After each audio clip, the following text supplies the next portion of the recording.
ପିଲାମାନେ टीवी रे महाभारत सीरियल निश्चय देखिथिबो। महाभारत सीरियल रे दुईटी गोष्ठी मध्य संघर्ष होइतिला। गोटे हेले पंचु पांडव, अन्य माने हेले कौरव। पंचु पांडव मानक मध्य द्वितीय पांडव होउछंती भीम। सेही भीमंक विषय रे आज गोटे कविता पढ़िबा। कवितार शीर्षक होउछि भीमंक सिंहनाद रड़ी। एही कविताटी को रचना करिसंती आदि कवि शूद्रमुनि सारला दास। तांकर रचित सारला महाभारत गदा पर्वरु एही कविताटी अणा जाइएछि। महाभारत समय आत्मीय स्वजन को हराई महामानी दुर्योधन दुर्वासांक उपदेश रे आत्मरक्षा पाई व्यास सरोवर रे आत्मगोपन करथिले।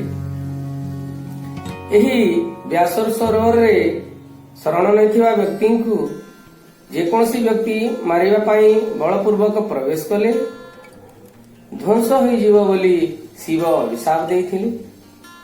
सहदेवंक मुखरु दुर्योधन एही निरापद स्थान रे लुचिथिबार सूचना पाई भीम शिवंक ठारू सिंहनाद प्राप्त होई दुईटी भयंकर रड़ी देवारु महालक्ष्मींकर अभय क्रोड़रे आश्रय नैथिबा दुर्योधन महालक्ष्मींक बारण न मानी तांकु ठेली देई युद्धं देही डाकरा देई सतुरी भार गदा धरी महादर्परे व्यास सरोवरु बाहरी आस्तिले।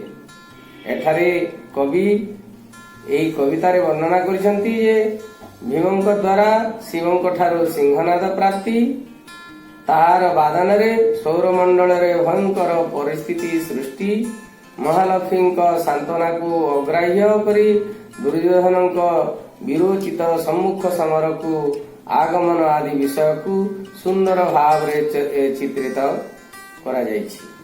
कवि एठारे जो सबु आलोचना करिसंती एहा महाभारतर शेष समय कथा। तेणु आस आमे सेही कविता को पाठ करिबा। सहदेव बोइला स्वामी शुणिमा जगन्नाथ, ईश्वरं को सिंहनाद मागंतु पवनर सुत।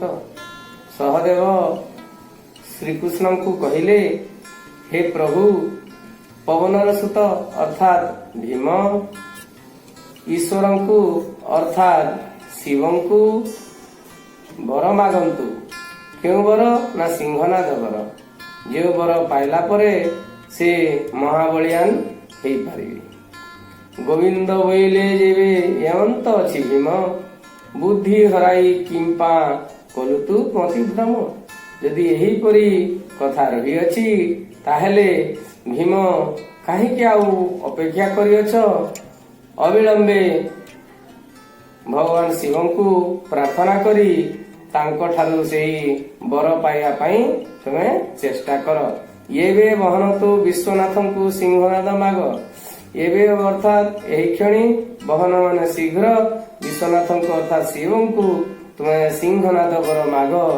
एवं सेही बर पाइला परे रड़ीर नादे मान गोविंद बाहर हो बेग। अर्थात सेही सिंहनाद रड़ी जेतेबेले बादन करिव सेही गर्जन रे मान गोविंद आउ मान सरोवर रे आउ लुचि रही पारिब नाही एवं शीघ्र से बाहरी आसीब एवं तुमे तुमर कार्य रे कृत कार्य हेई पारिब।